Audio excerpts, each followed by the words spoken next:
Hello guys, welcome back. For today's video, BidFi review ulit tayo and another exchange which is BingX ano. So, ang i-review natin is yung kanilang futures trading. So, let's go ano. Punta muna syempre tayo sa ating assets. So guys, and nga pala, kung hindi ka pa nakakapag-register sa aking link, I will drop my register link below. Okay, fresh na fresh pa tong account ko kasi ni-reset ito. So guys, please use my referral code ano, kasi bago lang tong account na to. This is my personal account na bago kasi yung luma ko is nag-transition. So, para makita naman yung ating referral link, nandito siya sa Affiliate Center. Kakopy nyo lang to and yan yung i-share nyo sa inyong mga friend ano. Also, syempre, dahil futures trading ang ating i-review dito kay VidFi and BingX. So, punta tayo sa kanyang USDTM perpetual contracts settled in USDT. May position pa pala tayo syempre. Don't forget to put stop loss. Set lang tayo ng stop loss in 0.04 para hindi masyadong masakit.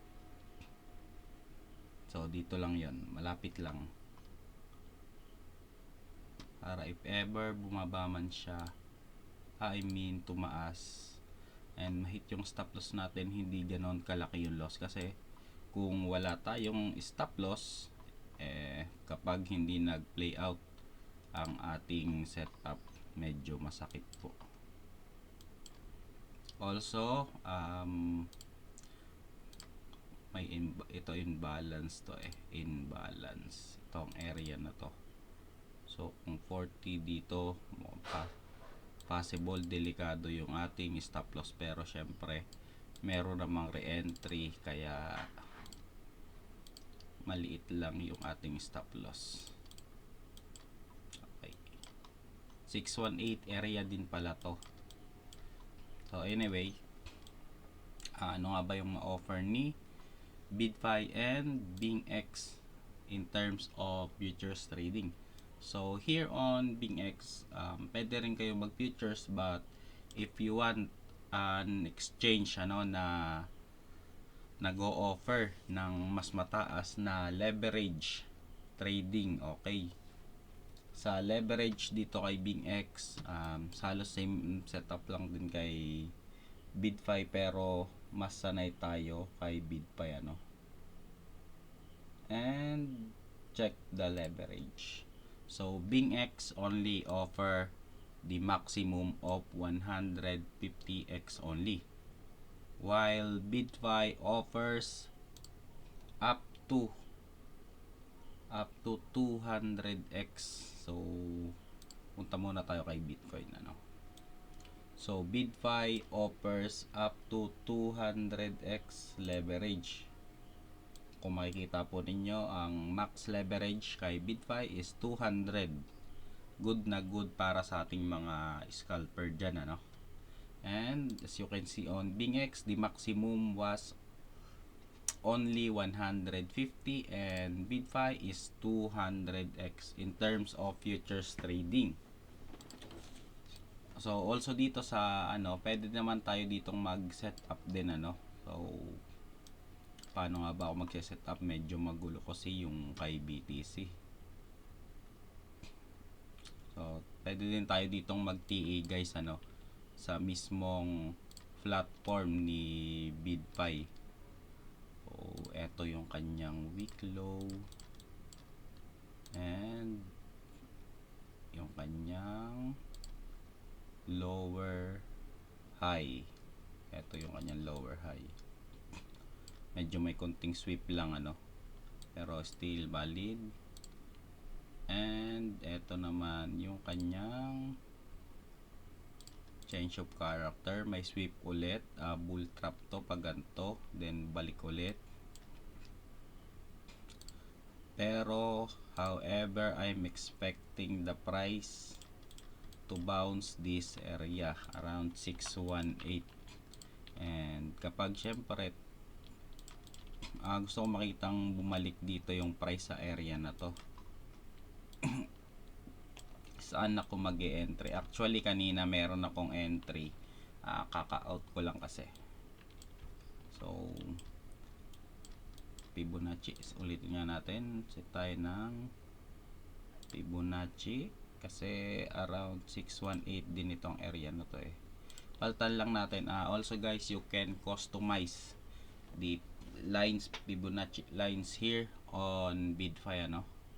So gawin lang natin siya ng use one color na white, and remove natin yung background, and yung ano ay sa right, tapos middle. Ayan. And okay.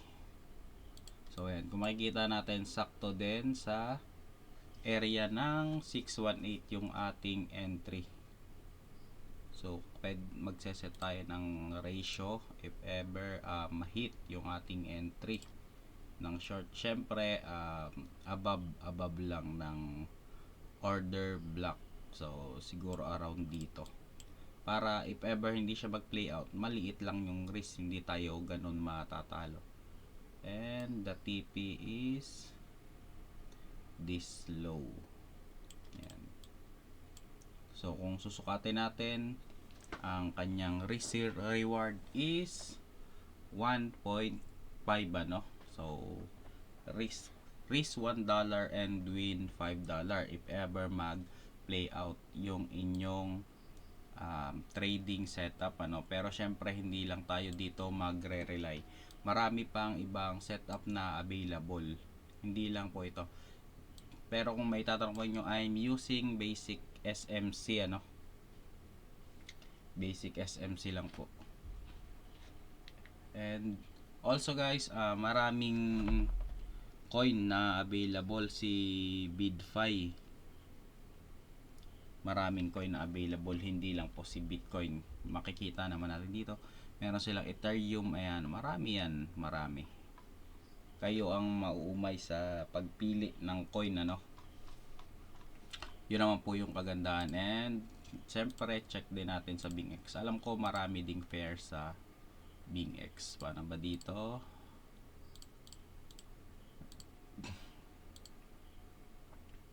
So okay, eto, marami din pong listed sa BingX. And maganda din pala din, may okay, hindi pala ganon kadami din, pero okay din, marami din kay BingX.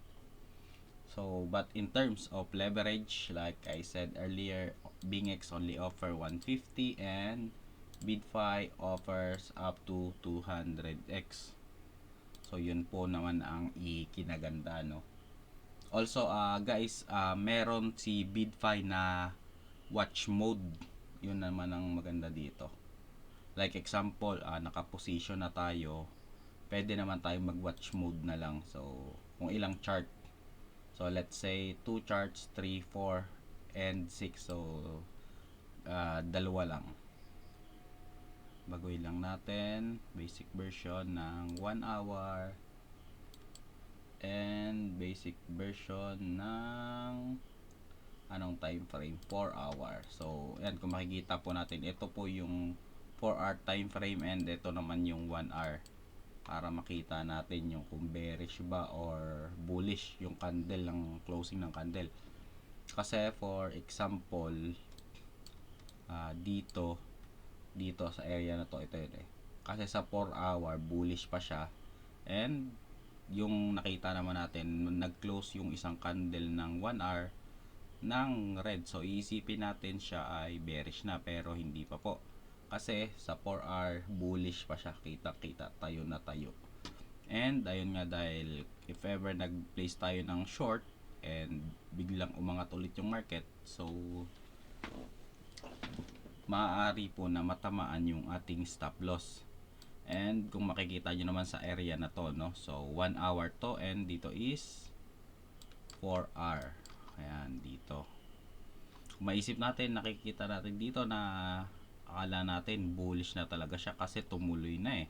Pero hinila po ulit bababa, pero still napakahaba ng week, sign of weaknesses po yan, sign na mahina yung buying.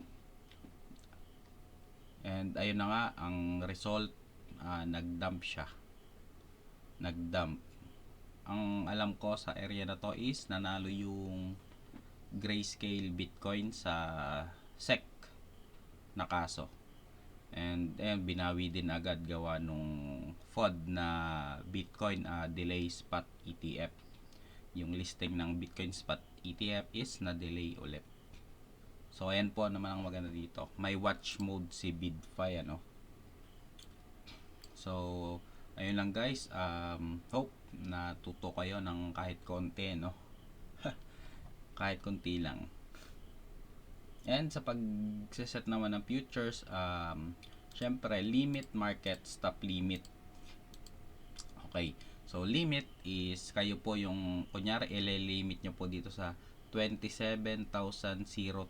So ita-type lang po natin dito 27,028. Ibig sabihin pag yung presyo is umangat papunta sa area na to, saka lang po tayo makakapasok. Pero kapag market is dito na po sa kanyang current price, which is na 25,640. So makakapasok po agad tayo kasi tayo is naka current price, which is yung market. So kapag nagpasok tayo dito, medyo delikado po, kaya maglilimit tayo ng entry. Ang trading naman kasi hindi yan madalian, may setup po yan na kailangan intayin, hindi lang tayo basta papasok ng papasok. Kailangan may setup po, ano. Kasi kung papasok lang tayo ng papasok, para tayong nagsusugal, hindi na tayo nagtitrade. So ayun lang guys, thank you for watching my video. Update ko kayo sa next video natin anong nangyari dito. So ayun lang, thank you, happy trading and good luck to your trading. Let's go.